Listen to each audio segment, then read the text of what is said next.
అర్థం పర్థం లేని నటన చేసుకుంటా మళ్ళీ మొదలు పెట్టారు ఇంకొకటి. ఇంకా మళ్ళీ రేపు మొదలు పెడతారు. ఈరోజు వీడియోలో వెంకట్ ఏం బంధించాడంటే సీను, ఆ సీను కూడా ఎంత సీనరీ అంటే ఆమె ఇట్లా వాలిపోవటం భుజం మీద, ఈయన ఇట్లా పట్టుకొని రావటం. అరే వా ఇంకా జియో ఏం చేస్తాం, ఇట్లా చేస్తున్నాం వ్యూస్ కోసం. ఒక మనిషిని ఒకవేళ పేషెంట్ని ఇంట్లోకి తీసుకురావాలంటే కూడా వీడియో పెట్టుకొని ఇట్లా ఇట్లా తీసుకొచ్చాం, కాలు ముందేసింది కాలు వెనకేసింది అని. ఓ ఏవి డ్రామా, ఏ నాటకం! ఇట్లా అంతవరకు ఇట్లాంటి నాటకాలు ఈ యూట్యూబ్లో ఎవరు చేయలేదు. నువ్వే ఫస్ట్ టైం అనుకుంటా లైవ్ నాటకం ప్రాంక్ అనేసి మాకు ప్రాంక్లే చేసి చూపిస్తున్నావు. కానీ ఇట్లా పడిపోయి ఎప్పుడైనా కూడా టపక్కన కింద పడిపోయింది, వెంటనే ఆమెను తీసుకొని ఆమెను ఒక డెలికేట్ డార్లింగ్ ఏమంటారు తెలుగులో, ఎంతో నాజూకు అయిన వ్యక్తి అన్నట్టుగా నా పెండ్లాం ఎంతో నాజూకు అన్నట్టుగా ఆమె టింగ్ టింగ్ అనుకుంటూ వచ్చింది. సీను పండించేసావు, సీను చిత్రం చేసేసావు. ఇట్లా చేసుకుంటా డ్రామాలు చేసుకుంటా వ్యూయర్స్ బాగానే వస్తున్నారు. పోలో అనుకుంటా పోరంబోకు వ్యూయర్స్ అంతా మంచిగా మాట్లాడి ఒరిజినల్గా ఏంది అని మాట్లాడే వాళ్ళకేమో రారు, చూడరు. ఈ డ్రామా ఉండేదానికే జీవితం డ్రామాగా జీవిస్తేనే జనాలు వచ్చి అట్రాక్ట్ అవుతారు.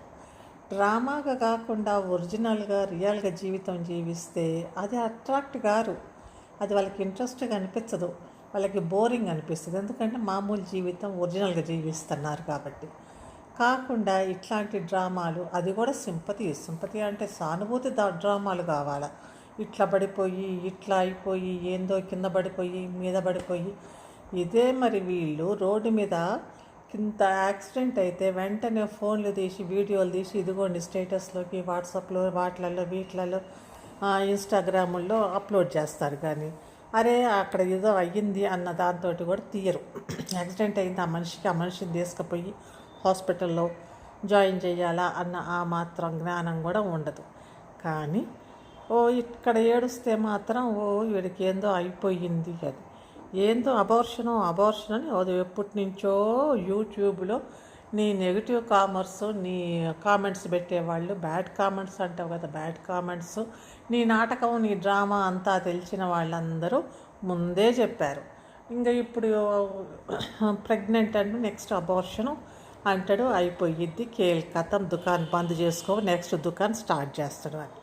సరే నెక్స్ట్ దుకాణం స్టార్ట్ చేస్తాను. ఎప్పుడు ఆ ఎపిసోడు, ఎప్పుడు స్క్రిప్ట్ మొదలయ్యిద్ది?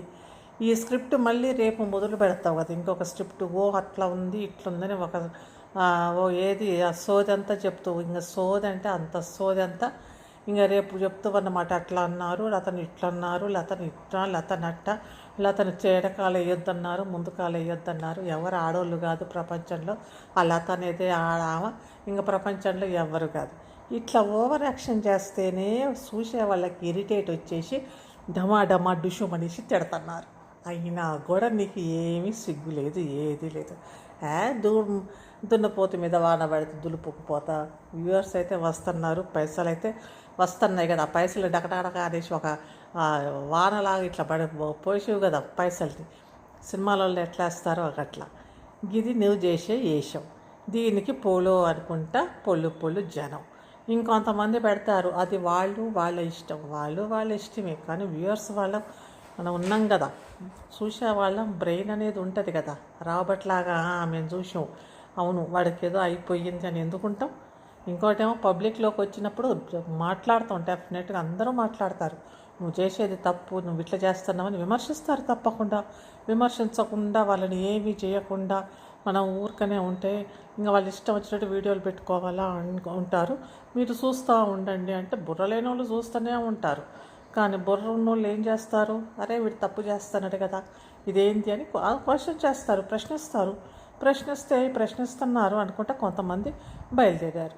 ప్రశ్నించేవాళ్ళు వాళ్ళకి ఎంత కోపం వచ్చి ఏందిరా వీడు ఇట్లా చేస్తున్నావు అన్న దాంతో ఆమెను ఎంత డెలికేట్ డార్లింగ్ అంటే దాన్ని ఏమంటారు, శుద్ధపూస, ఏ శుద్ధపూసనో అంటారు కదా అని.